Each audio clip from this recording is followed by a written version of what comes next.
अड्डा। और राजधानी पटना से इस वक्त की बड़ी खबर सामने आ रही है। अख्तरुल इमान का उपेंद्र कुशवाहा ने समर्थन किया है। वंदे मातरम पर उपेंद्र कुशवाहा का बयान आया है कि जबरदस्ती नहीं बुलवा सकते राष्ट्रगीत। राष्ट्रगीत गाने से कोई बड़ा देशभक्त नहीं हो जाता। एआईएमआईएम विधायक ने नहीं गाया वंदे मातरम। अख्तरुल इमान ने विधानसभा में नहीं गाया था राष्ट्रगीत। तो ये बड़ी खबर आपको राजधानी पटना से बता रहे हैं। बता दें कि उपेंद्र कुशवाहा की तरफ से अख्तरुल इमान का समर्थन किया गया है।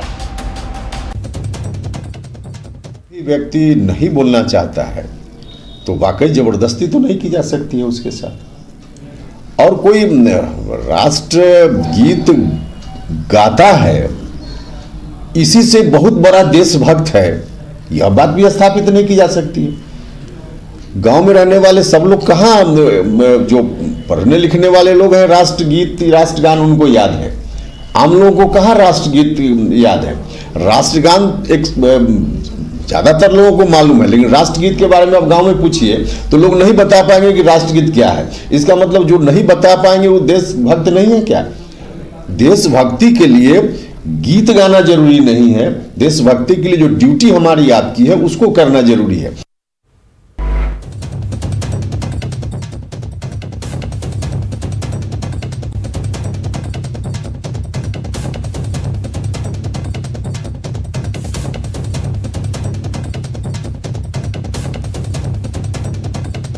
और इस वक्त हमारे बीजेपी प्रवक्ता अरविंद सिंह हमारे साथ जुड़ चुके हैं। अरविंद जी, जिस तरीके से उपेंद्र कुशवाहा का बयान सामने आया है, अख्तरुल इमान का समर्थन उन्होंने किया है, इस पर आपका क्या रिएक्शन है? देखिए, वोट की राजनीति है। जिसको गीत और राष्ट्रगीत में अंतर समझ में नहीं आता है, जिसको गीत और राष्ट्रगीत में समझ में नहीं आता है, इस देश में अभिव्यक्ति की आजादी का नाजायज फायदा वो लोग उठा रहे हैं। अगर यही कोई अदर कंट्री रहता, जो व्यक्ति राष्ट्रगीत और राष्ट्रगान नहीं गाते उनको जो है उस देश में रहने का अधिकार नहीं दिया था। मैं तो भारत के निर्वाचन आयोग से मांग करूंगा आपके चैनल के माध्यम से कि नॉमिनेशन के समय ही राष्ट्रगीत को और राष्ट्रगान को गवा करके देखना चाहिए हर एक कैंडिडेट से। जो व्यक्ति नहीं गा सके उनको नॉमिनेशन नहीं करने दिया जाना चाहिए, उस पर रोक लगा देना चाहिए। जिसको भारत के संविधान पर विश्वास नहीं है, इस देशभक्ति पर विश्वास नहीं है, उस व्यक्ति को इस देश में जनप्रतिनिधि बनने का अधिकार नहीं है, चाहे कोई भी हो। ये देश जो है, देशभक्ति जरूरी है। राष्ट्र के लिए ही आप जनप्रतिनिधि बनते हैं और राष्ट्रगान का आप अपमान कर रहे हैं, इस देश में कतई बर्दाश्त नहीं होगा।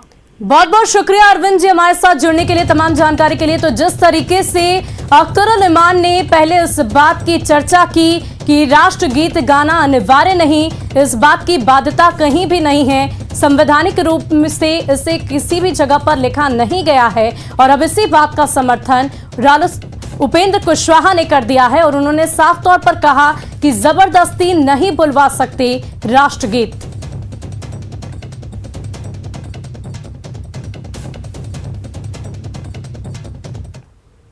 वहीं न्यूज 18 की खास मुहिम मिशन साहस के जरिए एमएसएमई सेक्टर में आगे बढ़ने के बेहतरीन टिप्स साझा करेंगे जाने माने एमएसएमई एक्सपर्ट विनायक नाथ। इस श्रृंखला में विनायक नाथ से जानिए लिमिटेड कैपिटल और नॉलेज की भूमिका कितनी है अहम। देखिए मिशन साहस में सिर्फ न्यूज 18 बिहार झारखंड पर।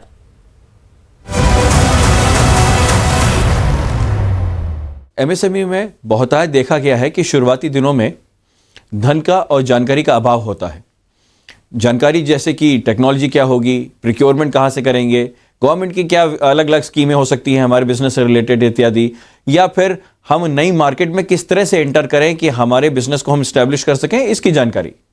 और इसके लिए कनेक्टिंग कंसल्टेंट जो हमें सही सही समय पर राय दे सके, उनकी जानकारी। एमएसएमई समाधान, एमएसएमई संपर्क, एमएसएमई संवाद, ये 3 अलग अलग भारत सरकार के प्रोग्राम्स हैं जो कि मुफ्त में उपलब्ध हैं डिजिटल स्पेस में, और हम उनके माध्यम से भी काफ़ी जानकारी उपलब्ध कर सकते हैं।